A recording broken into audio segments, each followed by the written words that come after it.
Bueno, hoy tenemos que hablar de la salud de Manuel Belgrano.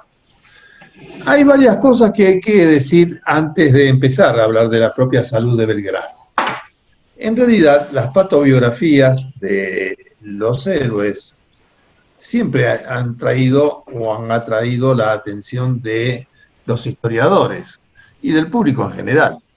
Pero siempre está la misma dificultad, sobre todo a medida que nos alejamos en el tiempo de los hechos transcurridos.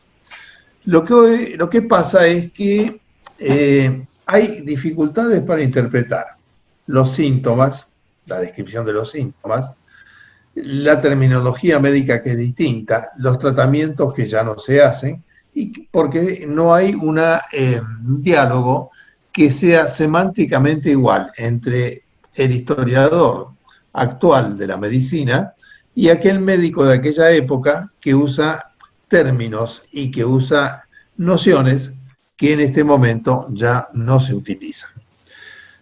De todas maneras, bueno, vamos a intentar hacer algo así con Belgrano para sacar alguna conclusión, que siempre van a ser conclusiones probabilísticas nada más, y que pueden mañana cambiar si aparecen nuevos documentos o nuevas cosas que permitan afirmar un poquito más las cosas que uno va diciendo.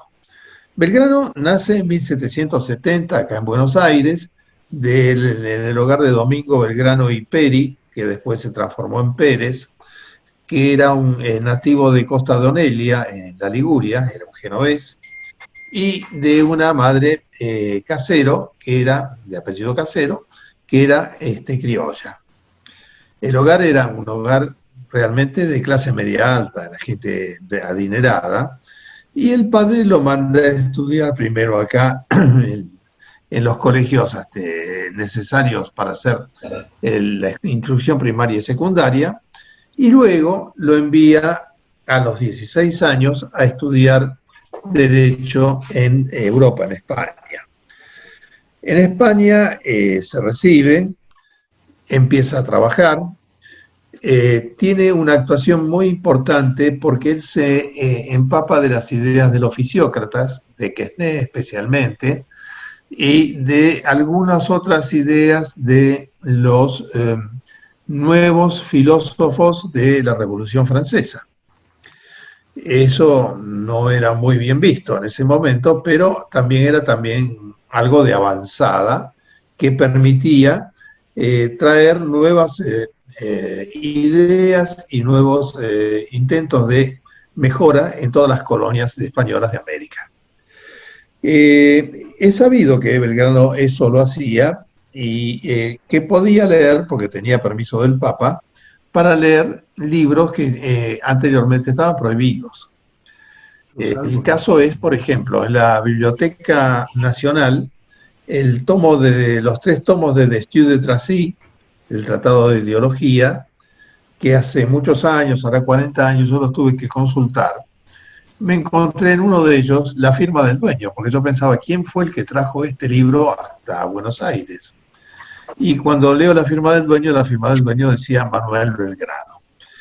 Bueno, a los 24 años, especializado en economía política y en derecho económico, Belgrano es mandado nuevamente a Buenos Aires para, digamos, actuar como secretario del consulado acá en el Río de la Plata. Desde que él se fue hasta que volvió, no tenemos noticias de que le haya pasado nada. Lo que sí sabemos es que, o suponemos, que como no hay ninguna documentación de enfermedades de Belgrano cuando era chico, hasta los 16 años que él salió estaba sano. Pero cuando vuelve, en el año 1700, para ser exacto, 94, tenemos algunos problemas. Belgrano, como secretario del consulado, era un hombre que trabajaba mucho, pero tuvo que pedir licencia, y lo voy a leer porque son tantos los años. En 1794, en el 96, en el 98, en 1800, en 1803, en el 1804, en 1807 y en 1809. Algunas de estas licencias fueron bastante prolongadas, de algunos meses, y quiere decir que él ya tenía algunas dificultades de salud bastante grandes. Y así lo vieron varios profesionales de la salud. Y estos profesionales de la salud llegaron a formar una junta médica. Esta junta médica fue encabezada nada menos que por el protomédico Miguel O'Gorman e integrado por dos licenciados en medicina, y le diagnostican a Belgrano que tenía abro comillas, ¿no?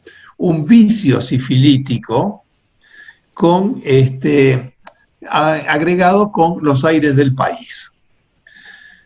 En realidad es un diagnóstico que puede tener alguna veracidad o no.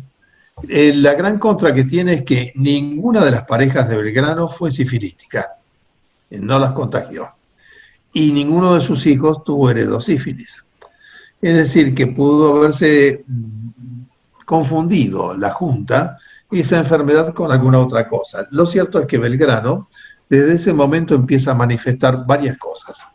Primero, desde el punto de vista psicosomático, tenía un problema de afectividad importante. Era un hombre más bien melancólico, más bien asténico, en primer lugar. Y en segundo lugar, además de eso, empieza con problemas importantes. Ya en las licencias que tuvo que pedir cuando estaba en el consulado, una de ellas fue tan importante que se le aconsejó que tenía que buscar mejores aires. Y entonces él se fue primero a Montevideo y después pasó a la quinta de una de sus hermanas acá en San Isidro, donde estuvo varios meses. Bien, terminado eso, tuvo otros problemas de salud que también lo afectaron.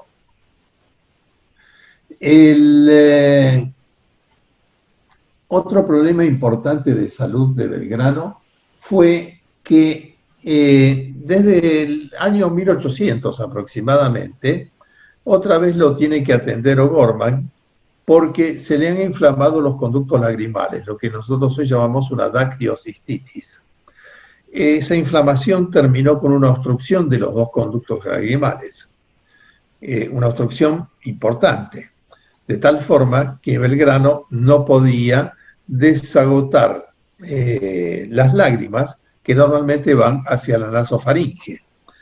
Eso le trajo primero dos bolsas en los ojos que se abrieron y se fisturizaron, de tal forma que Belgrano lagrimeaba permanentemente con las lágrimas saliéndole por las mejillas. Afortunadamente, la infección de la daquilocistitis no le pasó a la piel, no le deformó la cara. Los distintos retratos de Belgrano no muestran ninguna alteración en la piel de sus mejillas, porque los orificios de la daquilocistitis deben haber sido bastante pequeños. Pero al mismo tiempo de esto, Belgrano empieza a tener dolores reumáticos bastante fuertes, que no se sabe bien a qué atribuirlos, probablemente pueda ser un reumatismo poliarticular agudo, y además resfríos permanentes, irritaciones de todo su árbol bronquial y un estado de debilidad general bastante pronunciado. Esto no le impidió ni actuar en las invasiones inglesas, donde actuó, ni tampoco estar en la Revolución de Mayo y llegar a ser, en su momento, uno de los vocales de la primera Junta de Gobierno. Lo que más podemos decir de él es que en su momento, febrero de 1812, Belgrano aparece como general en el ejército, pequeño ejército argentino que iba a ir al Paraguay. Pequeño ejército, más o menos mal adiestrado, porque se pensaba que el Paraguay se iba a adherir rápidamente a nuestra causa. Allí él va, pero en una carta que él escribe a su vez a uno de sus amigos, le dice que aceptó por, digamos, por honor por no defraudar a la confianza que se le había dado de ser general el que era un civil, y además porque estaba en un estado de salud convaleciente del cual todavía no se reponía. No dice de qué era la convalecencia de su estado de salud, ni cuáles eran las causas que lo habían llevado a eso. Pero evidentemente marcaba que también él estaba todavía con las mismas afecciones que lo habían tenido durante todo el tiempo del protomedicato y del el consulado. Bueno, es importante ver que, sin embargo, Belgrano como general tiene una, digamos, trascendencia también en la parte sanitaria. Cuando él invade el Paraguay, como para llevar la revolución hacia las tierras paraguayas, en Mandisoví y en Curuzucuatiá, las dos poblaciones que él refunda o, si no refunda, las revitaliza, difunde la vacuna que había traído de Buenos Aires y vacuna a todo el personal del ejército, más la gente que estuviera en esos lugares. Coincidentemente con la fecha de creación de la bandera, Belgrano es a su vez trasladado como general del Ejército del Norte. Bueno, allí la cosa es muy dificultosa para él. ¿Por qué? Por varios motivos. En primer lugar, es trasladado como general cuando en realidad él no tenía gran especialidad en el tema. Él había tratado de leer lo más posible, había contratado hasta un sargento para que le enseñara a dar las órdenes de mando. O sea, era un civil, era un abogado. Bueno, y ahí va entonces abril de 1812 a tratar de reorganizar un ejército que estaba totalmente vencido después del desastre de Huachi. Allí hace el éxodo jujeño, un poco para darse tiempo para reorganizar el ejército y también para desgastar a los españoles en su avance. Pero el ejército contaba de una enorme cantidad de deficiencias. Belgrano llegó a escribir a la Junta que él tenía un ejército de 1.500 hombres nada más, pero que en realidad la mitad estaban enfermos y postrados. Generalmente, ¿por qué? Por paludismo.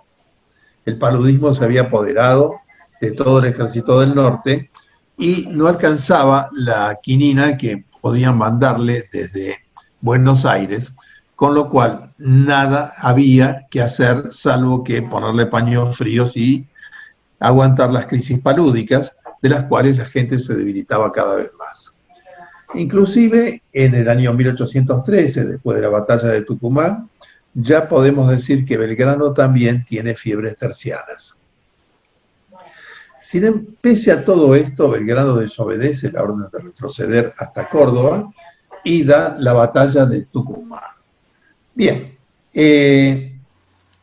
con la extensión de la enfermedad y todo, Tucumán es ganada y la, digamos, retirada del ejército se para y se salva un poco la revolución en su parte norte, en el ejército del norte. El 20 de febrero de 1813 ocurre la segunda victoria, la victoria de Salta. Acá sí hay ya algunas nociones más, un poco en las memorias de paz, otro poco en lo que dijeron los contemporáneos. Se sabe que el día de la batalla Belgrano estaba con fuertes dolores de vientre, que tuvo una hematemesis, o sea, un vómito de sangre en el momento, que llegó un momento que prácticamente había perdido la orientación, estaba desorientado en tiempo y espacio, que se había preparado una carretilla y se había preparado un carruaje que hoy está en el Museo de Luján, o sea que lo del carruaje por lo menos es cierto porque hay una evidencia física, para llevarlo al combate porque él no podía moverse. Sin embargo, parecía que se repuso y pudo montar a caballo y dar las órdenes finales con las cuales se terminó la batalla.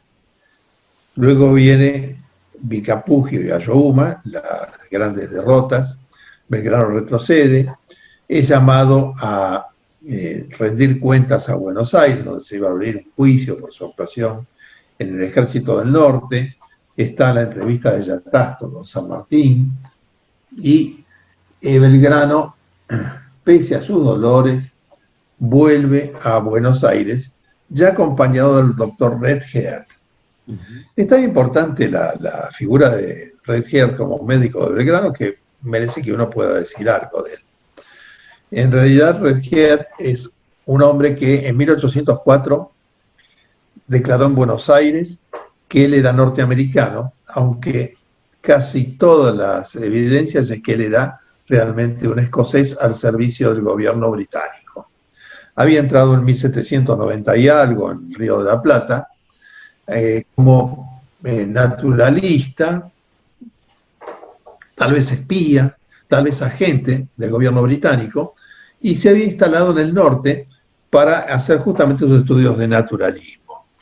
Estaba en el norte cuando Belgrano hace el éxodo jujeño, y de allí acompaña a Belgrano y se hace amigo de él. Entonces es cuando Redhead decide acompañar a su amigo en todo este periplo. Bien, entonces baja con Redhead y al bajar con Redhead acá a Buenos Aires, tiene su juicio, se lo absuelve y entre 1814 y 1815 es enviado junto con Rivadavia a Europa para tantear la posibilidad de un arreglo con España y digamos, el apoyo de las cortes europeas a este nuevo movimiento de libertad en el Río de la Plata. Bueno, por supuesto, Belgrano se instala en Londres. Allí no tiene ninguna posibilidad de que el gobierno británico apoye la Revolución de Mayo, pero de acuerdo a lo que la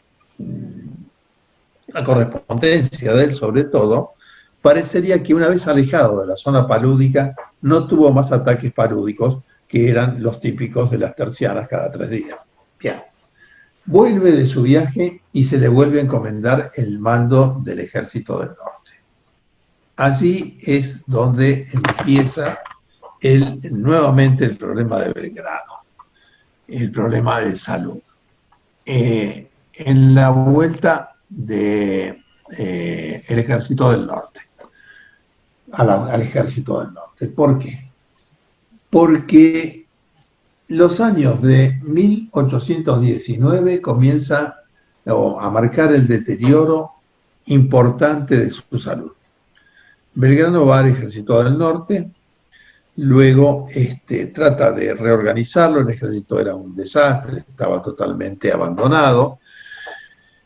Un viajero inglés que se cruzó con el ejército decía que la mitad de los soldados iban descalzos y los otros vestidos con harapos. Y pese a eso, ese ejército es reclamado por el gobierno de Rondó para que baje a Buenos Aires, igual que el ejército de San Martín, para defenderlo de la rebelión de los caudillos del litoral. San Martín, viendo que eso iba a complicar mucho su plan de acción en la cordillera, directamente desobedece.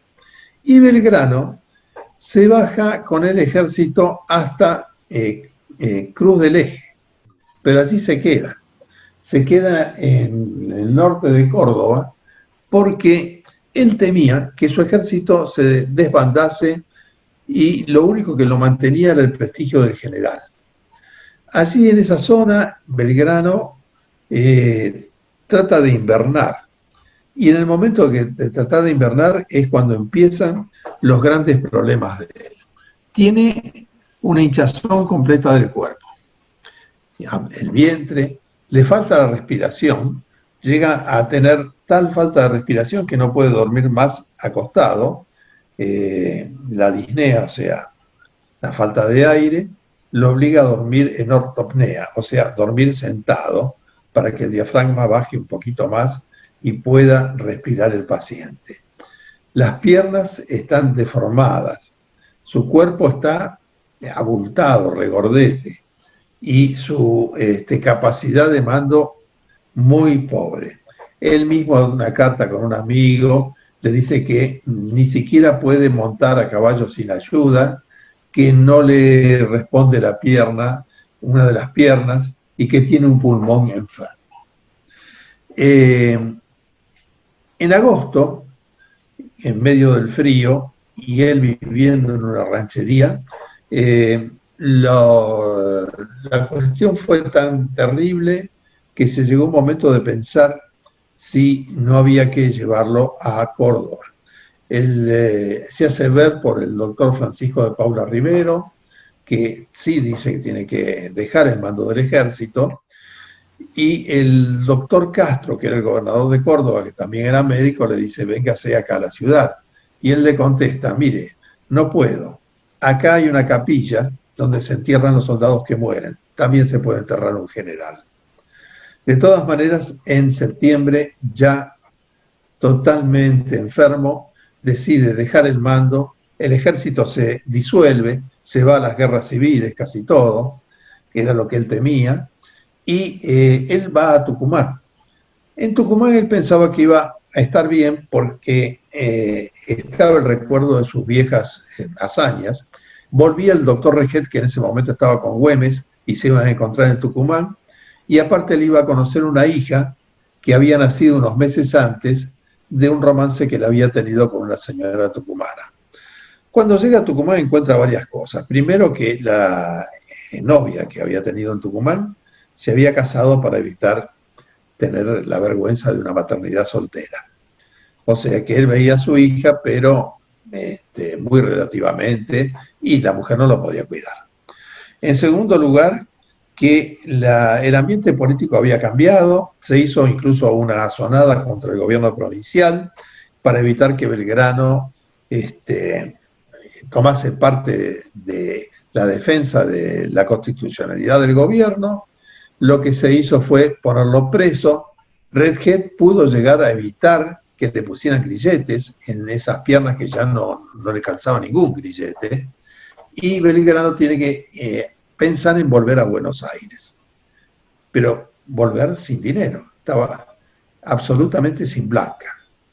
Así que un grupo de amigos hizo una colecta, con eso le alcanzó para llegar a Córdoba. En Córdoba otros amigos le donaron una cantidad de dinero, con la que él y Redhead y un pequeño séquito pudo llegar a Buenos Aires y finalmente, después de unas vueltas, se instala en su casa natal para morir. Allí es donde lo atiende Redhead, lo ayuda a atenderlo un vecino que es el doctor Sullivan, que encima le tocaba el clavicordio para alegrarlo un poco en el momento de su muerte. Esto está muy bien descrito, no la parte médica, sino la parte emocional y humana, en Mitre, cuando Belgrano, sin un solo centavo, adeudando mucho y con un gobierno que le alcanzó una mísera parte de sus sueldos adeudados de hacía años, pudo, llegar hasta el final y morir el 20 de junio. El doctor Sullivan le hizo la autopsia a Belgrano y se conserva lo que le envía como informe de la autopsia a Redhead, donde le dicen que había un hígado muy grande con una vesícula que estaba engrosada y achicada, un vaso muy grande, unos riñones atrofiados, agua en el abdomen, que no dice qué cantidad. Luego, cuando quiere entrar en el tórax, hay medio litro de agua en el tórax, los dos pulmones nadando en agua y no más grandes del tamaño de un puño, aparentemente sanos pero colapsados. El corazón de un tamaño enorme. Y los restos de los órganos normales. O sea, Belgrano tenía una afección en el hígado, tenía una afección en la vesícula, una afección en los riñones, líquido en el tórax, que no le dejaba de expandir los pulmones, líquido en el abdomen y líquido, por supuesto, en las piernas, que estaban hinchadas y monstruosas. Las opiniones fueron varias por los historiadores. José Luis Molinari supone que esto fue por una cirrosis. Belgrano no era bebedor, no había tenido ningún tóxico alcohólico, que no se sepa no había tenido hepatitis ni ninguna de esas causas, así que podría ser solamente una cirrosis por causa del paludismo. Es rara, pero existe. El hígado tan grande, tan duro, llamaba la atención. El vaso grande podía ser también por el paludismo, los riñones chicos por un síndrome hepatorrenal que se da cuando el hígado mal funciona y luego altera el resto del organismo, y hay un dislate de todo, un desequilibrio hidroelectrolítico que trae todos esos edemas y la hidropesía. García Dadoni hace notar la gran amplitud del corazón y llega a decir si no habría tenido Belgrano una falla de las válvulas cardíacas por el reumatismo que tuvo, que es un reumatismo poliarticular agudo que todos sabemos que ataca las válvulas del corazón. También hay que pensar que si había tenido sífilis, la sífilis ataca la válvula aórtica y la válvula mitral, así que otra de las causas. Y también hay que pensar que si estuvo en el norte tanto tiempo, pudo haberse contagiado de Chagas y haber tenido una miocarditis que le diera después una miocardiopatía dilatada y ese corazón tan grande que llamaba la atención.